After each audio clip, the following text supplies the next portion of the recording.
परिचय।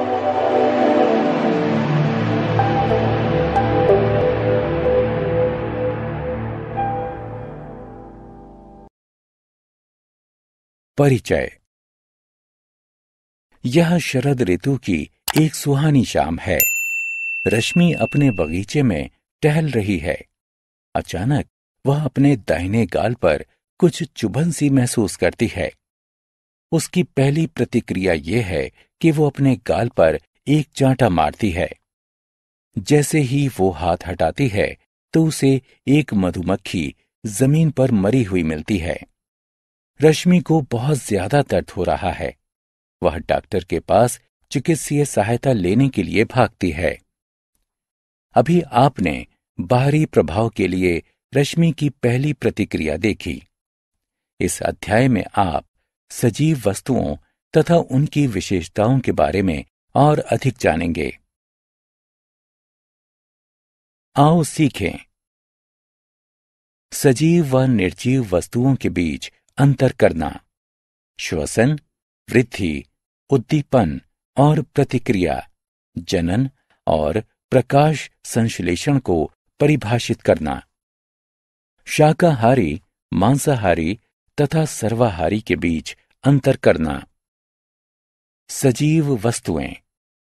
सजीव वस्तुएं निम्न क्रिया करती हैं: सांस लेना, गति, वृद्धि और जनन। सजीव वस्तुओं में संवेदना होती है। वे भोजन खाते हैं और व्यर्थ पदार्थों को निकाल देते हैं। निर्जीव वस्तुएं। निर्जीव वस्तुएं निम्न क्रियाएं नहीं करती हैं: सांस लेना, वृद्धि और जनन। उनमें संवेदना भी नहीं होती है। कुछ निर्जीव वस्तुएं प्राकृतिक होती हैं। उदाहरण के लिए पत्थर, सोना आदि।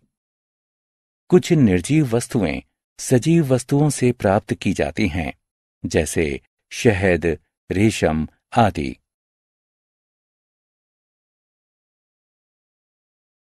सांस लेना। सभी सजीव वस्तुएं सांस लेती हैं। सांस लेने की प्रक्रिया में दो चरण पाए जाते हैं: ऑक्सीजन युक्त वायु को शरीर में ग्रहण करना अंतःश्वसन कहलाता है। कार्बन डाइऑक्साइड युक्त वायु को शरीर से त्यागना बाह्य श्वसन कहलाता है। श्वसन। भोजन से हमें ऊर्जा प्राप्त होती है। भोजन द्वारा हमारे शरीर को ऊर्जा प्रदान करने की प्रक्रिया श्वसन कहलाती है। ऑक्सीजन श्वसन में सहायता करती है। श्वसन की प्रक्रिया में कार्बन डाइऑक्साइड निकलती है।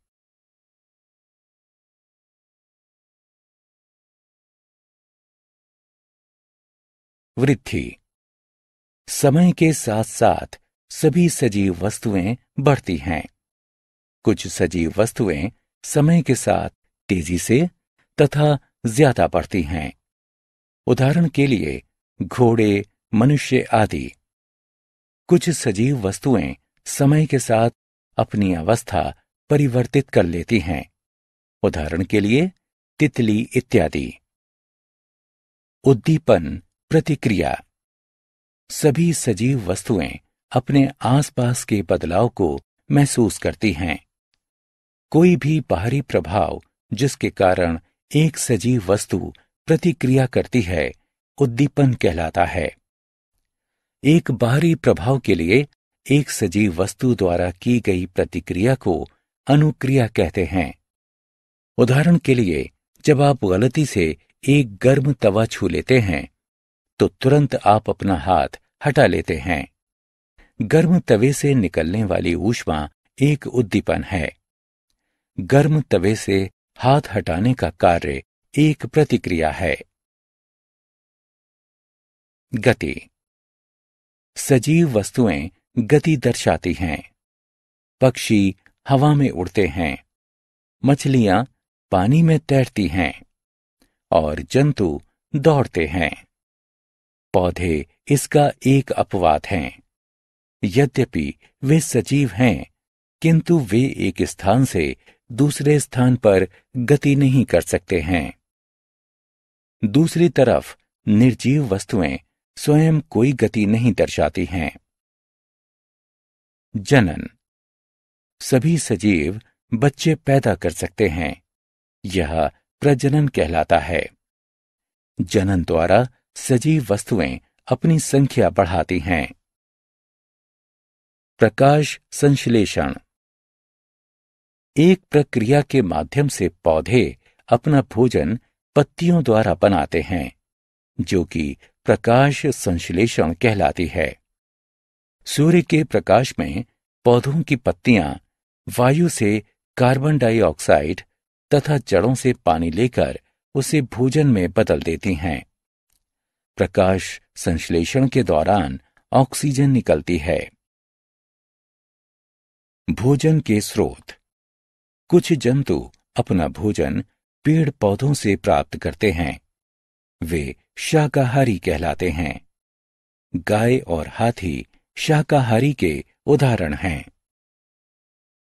कुछ जंतु जीवित रहने के लिए अन्य जंतुओं को मारते और उन्हें खाते हैं। वे मांसाहारी कहलाते हैं। चीता मांसाहारी का एक उदाहरण है। कुछ जंतु पेड़ पौधों तथा जंतुओं दोनों से ही अपना भोजन प्राप्त करते हैं। वे सर्वाहारी कहलाते हैं। भालू और मनुष्य सर्वाहारी के उदाहरण हैं। हमने क्या चर्चा की? सजीव वस्तुएं सांस लेती हैं तथा गति, विकास एवं जनन करती हैं। सजीवों में भोजन द्वारा ऊर्जा प्राप्त करने की प्रक्रिया को श्वसन कहते हैं। प्रकाश संश्लेषण की क्रिया द्वारा पेड़ पौधे अपना भोजन पत्तियों से बनाते हैं। सजीव वस्तुएं बाह्य उद्दीपन के प्रति प्रतिक्रिया करती हैं। जनन के द्वारा सजीव अपनी संख्या बढ़ाते हैं।